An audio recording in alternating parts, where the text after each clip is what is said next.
All praise is due to Allah, who has united the hearts of the believers in Islam and has made it an obligation to remain united and has made it forbidden to become separated in His clear book.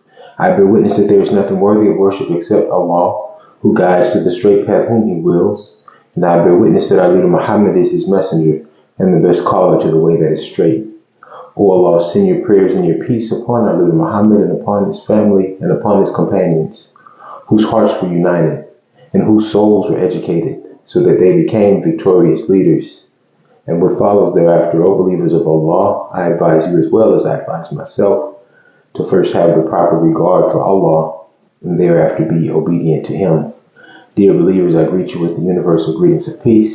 Assalamu alaikum, which means peace be with you.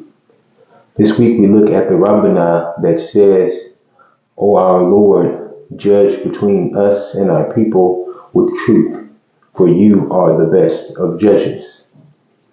Now at face value, if you look at this, you're questioning if this Rabbana is inferring or is making the statement that Allah will not judge with truth. So the context, or what we need to keep in mind regarding this Rabbana is that this is a conversation that is being had by one person regarding another group of people that he has some kind of closeness with, that he has some kind of ties with. And to be more specific, this is the Prophet Shuʿayb who is having this discussion, or who is making this Rabbana regarding an interaction with his people. And we know the Prophet Shuʿayb to be the father-in-law of Moses. Because when you look in the Quran and you see that the Prophet Moses left Egypt and he went to the well. And when he was at that well, he met these women and they were unable to feed their sheep or water their sheep, so he helped them. And then he went back to the house, and it tells the story of this father who said if he stays and works with him for 8 years to 10 years, that he would be able to marry his daughter. And so that man whose house he went to was the Prophet Shuʿayb. And so this is a Rabbana that is made by the Prophet Shuʿayb, where he is telling or asking Allah, O our Lord, judge between us and our people, meaning him in the plural sense. But judge between us and our people, for you are the best of judges. Judge us with truth. And this is a similar situation that happens to many of us in the organizations that we may be in, maybe in the families that we're in, the associations, the friendships, the relationships that we have, that maybe we don't see eye to eye. Maybe neither one of us is explicitly wrong, but we just have a disagreement on how to approach a certain topic. And so we ask our Creator to judge between the both of us with truth, to take that which we both have presented, and Allah be the judge of that, because we may be at a point to where we will not agree. And we may be at a point to where we don't need to continue to engage each other on this topic. Or maybe we don't need to engage each other, period. So we ask Allah to judge between us both with truth. And this is laying everything out. This is turning and putting everything to your Creator. That He's going to judge you with truth. That He is going to judge this other person with truth. And this situation could even be regarding you and your spouse. That you're asking Allah to judge between the two of you with truth. Because both of you have a position. Both of you have a concern. And maybe to each one of you, your concerns are valid. But you cannot agree on it. So this Rabbana of the Prophet Shuʿayb says, O our Lord, judge between us and our people with truth. For you are the best of judges. أقول قولي أستغفر لي ولكم والحمد لله رب العالمين.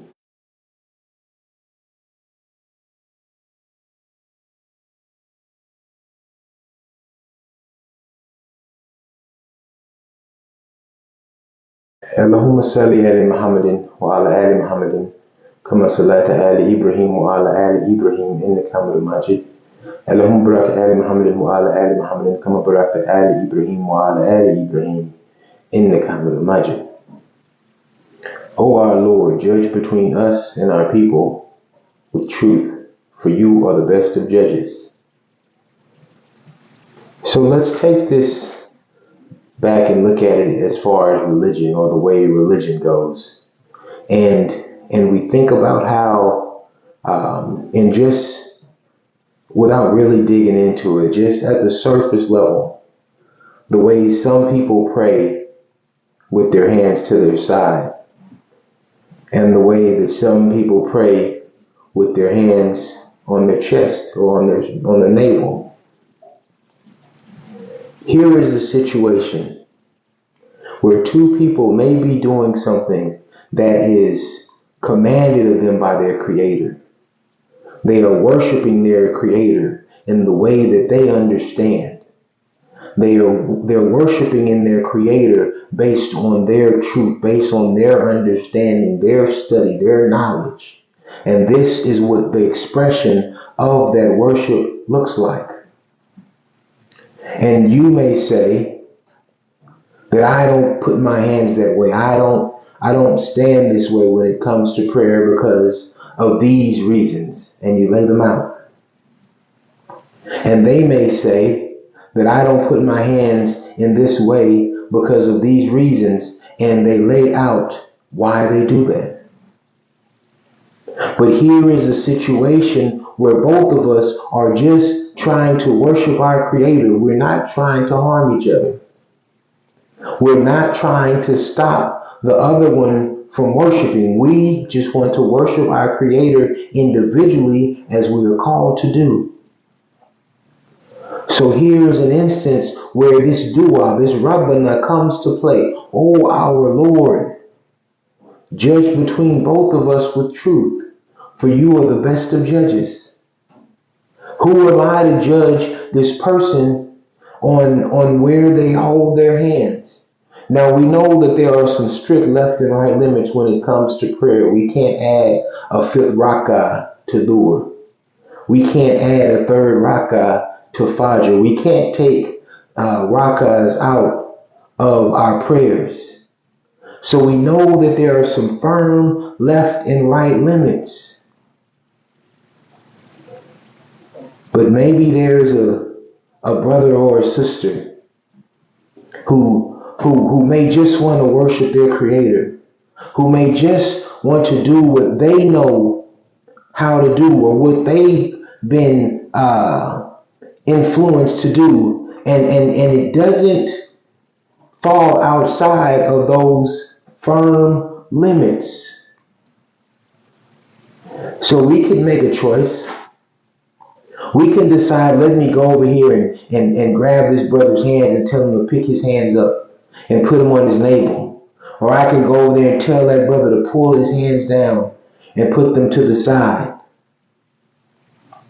Or I can go and shame that new Muslim because maybe they don't fully understand what they're doing, but they just want to worship their Creator.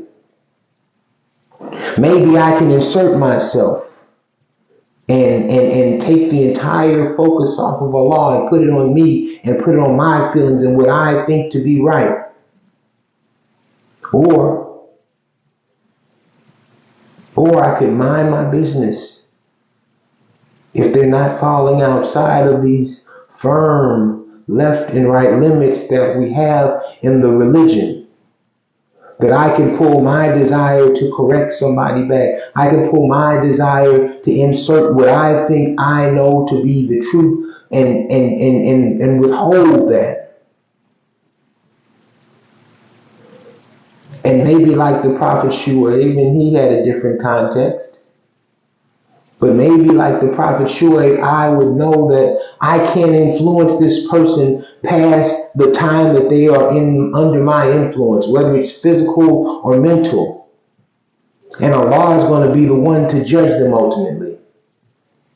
And so I make that du'a, I make that Rabbana. O our Lord, Judge between us and our people with truth, for you are the best of judges. ربنا آتنا في الدنيا حسنة وفي الآخرة حسنة وقنا عذاب النار ربنا تقبل منا إنك السميع العليم إن صلاتي ونسكي ومحياي ومماتي لله رب العالمين لا شريك له بذلك أمرت وأنا من المسلمين الحمد لله رب العالمين آمين.